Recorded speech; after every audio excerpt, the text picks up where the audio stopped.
Cool. All right, good. Look, we are gonna do smoke chamber for our fireplaces. So I'm gonna try to walk you through step by step as much as I can to try to do this smoke chamber. A couple things you're gonna need before you start: a sharpened pencil. I have a red one right here. Also gonna need a. You definitely want a brick spacing rule, which this is a modular, not brick spacing, but boom, brick spacing rule. Modular might help as well. A couple other things. You know, we have a level. Gonna need our level. We got a steel trowel. I might need that. We also have a nice fresh mortar here. You want to try to make sure you don't have too many chunks. So I always go through and try to find chunks and get rid of them as much as possible. All right, good. First thing we're gonna do, you can see that this is what it needs to look like to be prepped to start. All right, you have a question, Neil? Yeah, what kind of brick and how many would you recommend stocking immediately? Well, you can definitely count. So part of what I'm gonna go over is how you're gonna lay this out. We probably don't have enough brick here to do it fully. And it is good to have all your brick stocked, because if you have all your brick stocked and a full pan of mortar, you can just sit here and build and you don't have to jump up and down. I'll go over that and I'll show you how to estimate the number of brick properly, okay? First thing you're gonna do is you're gonna be at this point, you're on top of your firebox, you have your damper set in mortar, you have everything filled behind it, and so it's nice and smooth. You wanna make sure that behind the damper here, you wanna make sure you have a little, they call it like a swale or a little dip in here, and that's the smoke shelf. It's also potentially, I've heard it called an evaporation shelf. So water comes down in the chimney, it'll rest there and can evaporate away. But it mainly is for the airflow of the chimney, so that hot air and cold air can bounce off that and circulate up. So that's what that is, the smoke shelf. So this is what we're looking at. Now we need to build the smoke chamber. The smoke chamber is basically, you make an enclosed chamber over top of the damper here. It's an enclosed chamber that carries the flue. So in the end game of this is it's gonna meet the flue at the top, and the flue is gonna sit on this. And the inside of the smoke chamber should be perfectly flush with the inside of your flue, okay? First thing you do before you do anything is you're gonna do some layout. Every wall is gonna be, in theory, the same.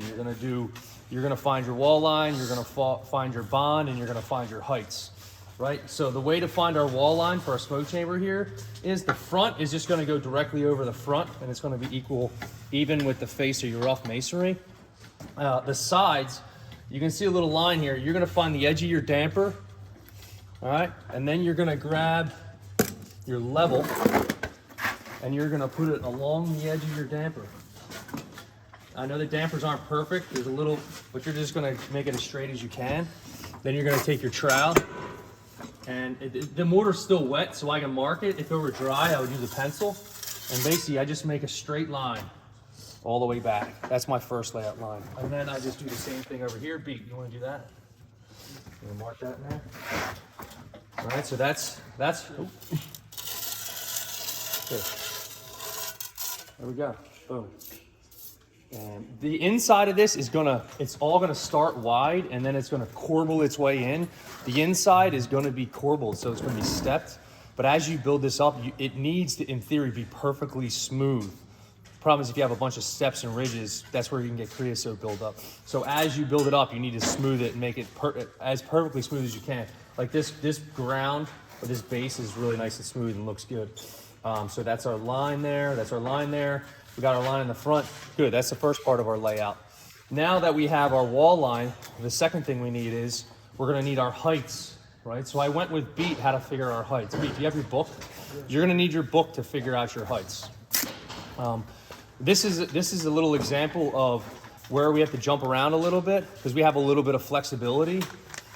In the end, the code is what we really have to stick to. Cool, thanks, Pete. So this is table 3, and on table 3, you can locate the smoke chamber here.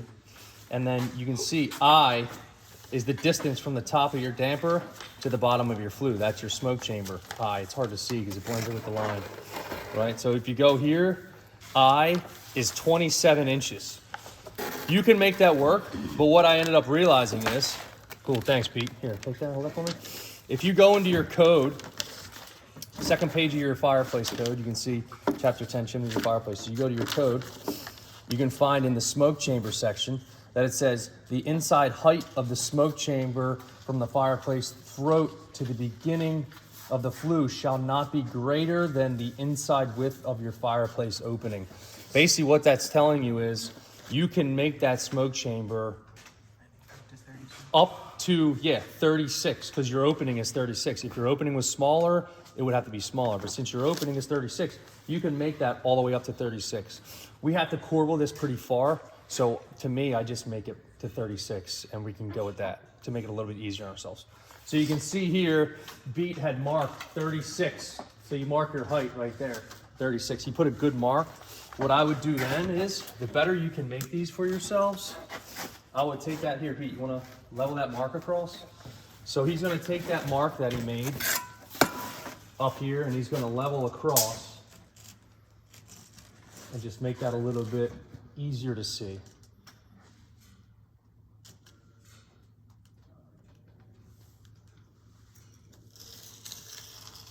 Nice. Cool. Good. So there's our height. The next thing we're gonna do with this height is, remember, the end game, what we're gonna hit is the flue. So we're also gonna mark the flue walls. So that's our height.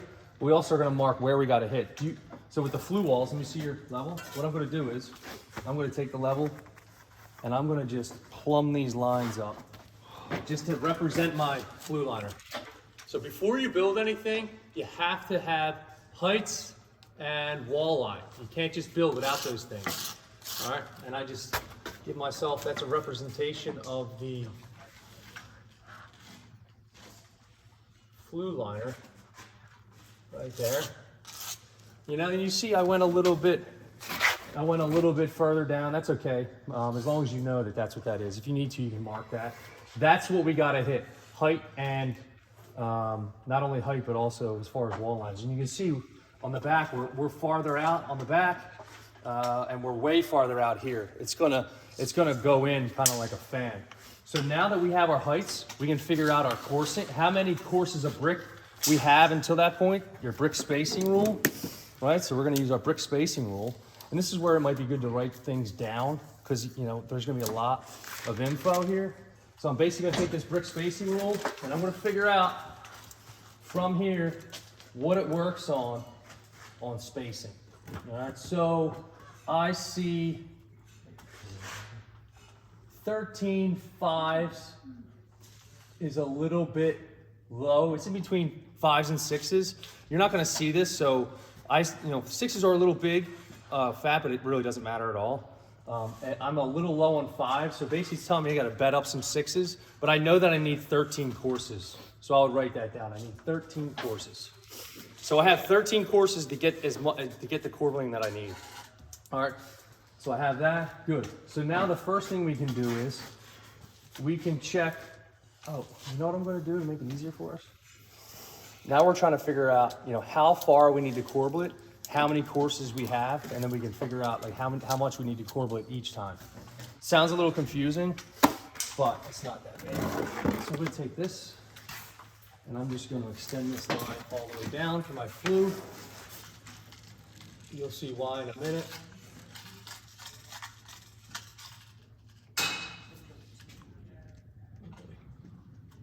This is perfect here.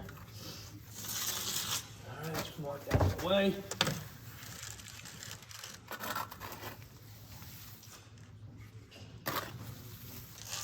Mark that all the way down.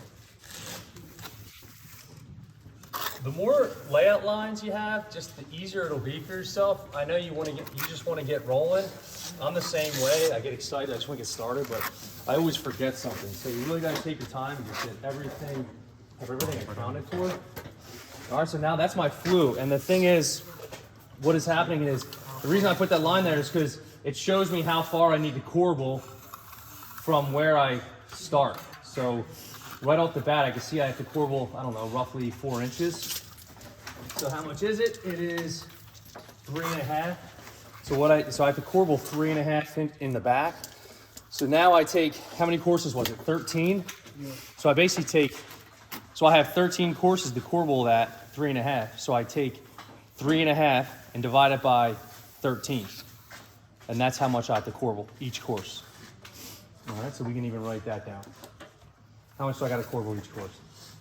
Anybody can do the math for me? Is it 3.5? 3.5 divided by 13. All right, while he's doing that, I'm gonna put a center line on this damper, and then because we're gonna do the same thing with the damper on the front. We have to corbel a lot farther on the front because it's a fan. So I'm gonna find the center line, I'm gonna mark the flue just like that, and then I'm gonna do the same exact thing. You guys all with me? Yep. All right, cool. I'm gonna mark this. So I have 48 3/4. What's half of 48 3/4? 48 and 24 and 3/8. 24 3/8. yeah.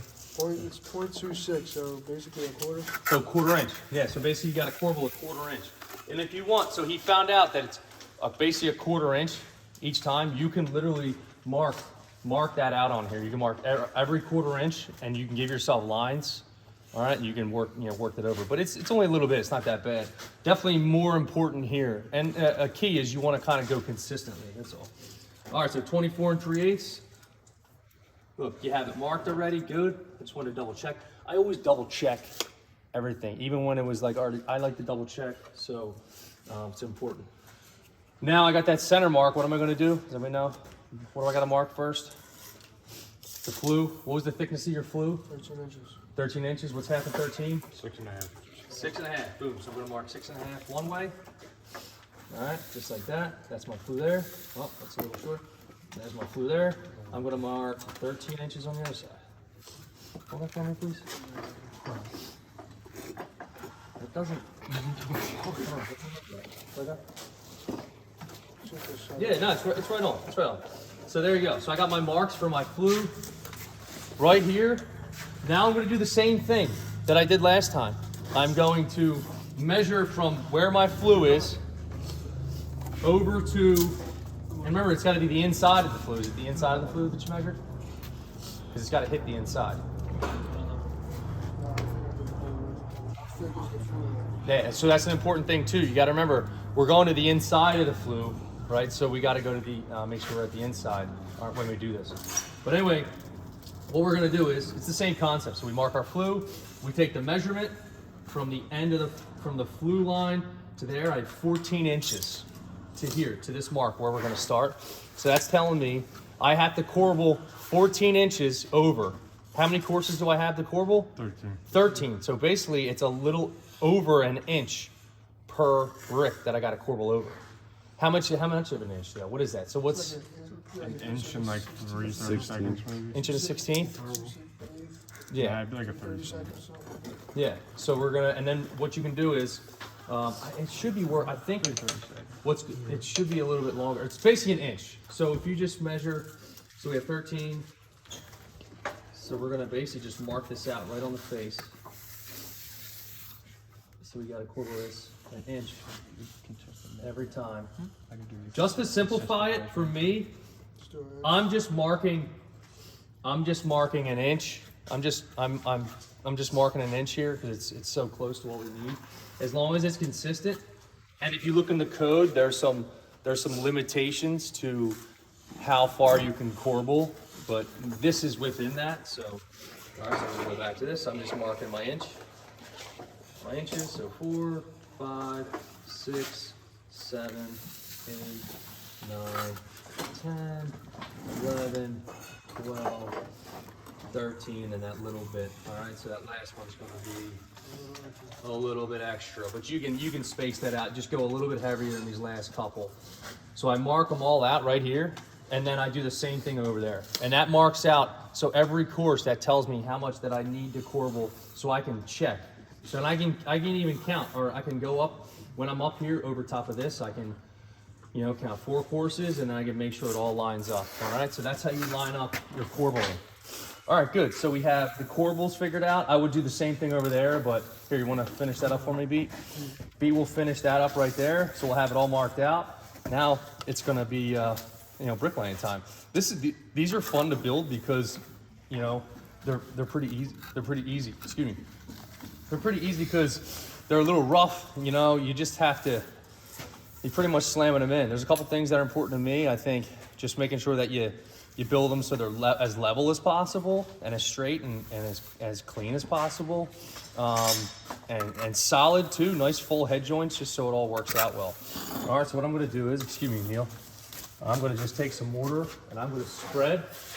I don't know if you can see this. To the outside of Should I? Yeah, because that's the inside. So I spread on the outside. All right, it's a little bit bigger in the back. And I lost my line, but it's okay. I'll get it back. I can always double check. And then I'm basically just gonna lay brick right across. Right, all the way out to the face, just so the farthest point's not past the face. And I'm just gonna match that. How do you lay the front?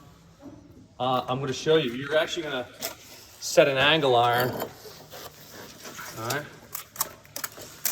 And I do full head joint. You know, we get a chance just to lay some kind of freehand brick here. Nice and tight, nice and tight, nice and full. Just lay it right across.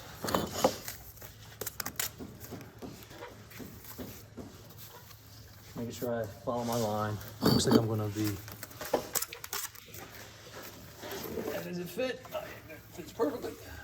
All right, it's a little bit lower because there was a little dip in there, so I'm just gonna try to level this out best I can.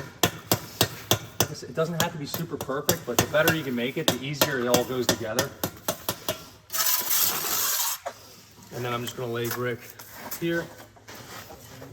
No, you're good.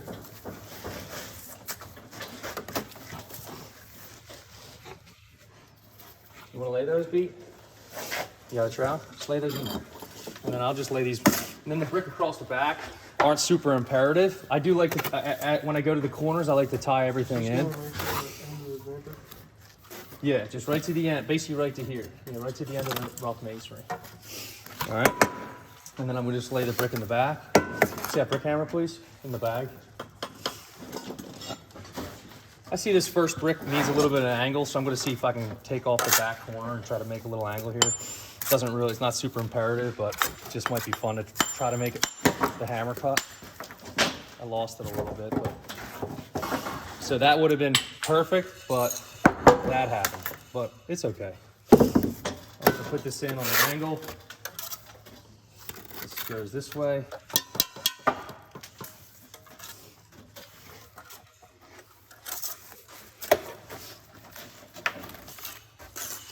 And then this one, this course of brick goes right across the back.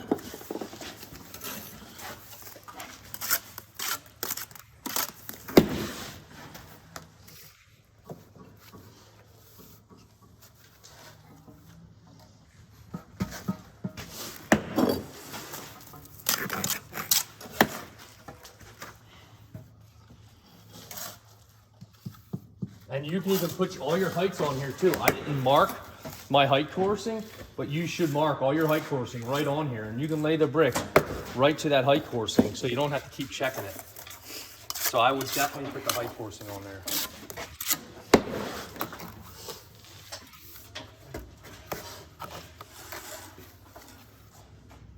Good. Then the last one looks like a 3/4 inch piece. So I'm just going to make a little hammer cut.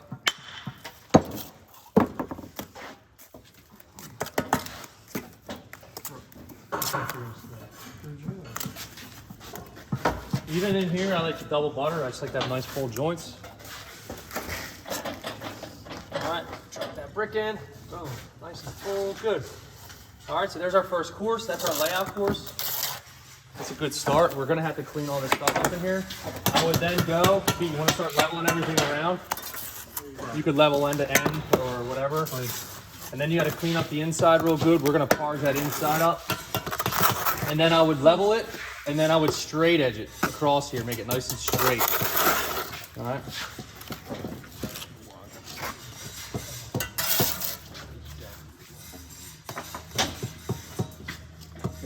Thanks, a little high on that end, good. All right, and then I'm just gonna straight edge it, nice and clean.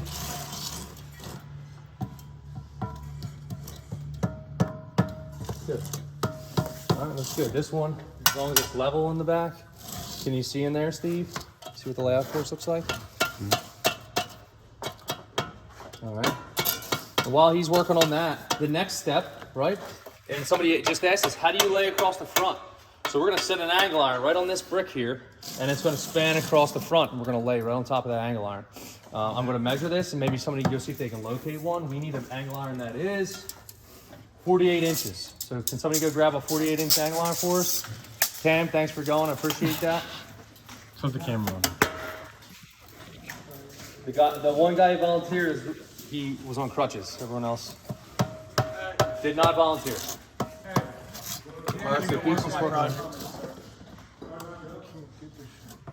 What? What? All right, as long as you can get it close, we'll get it from there. And just hit the back there before his feet, and then straight edge it.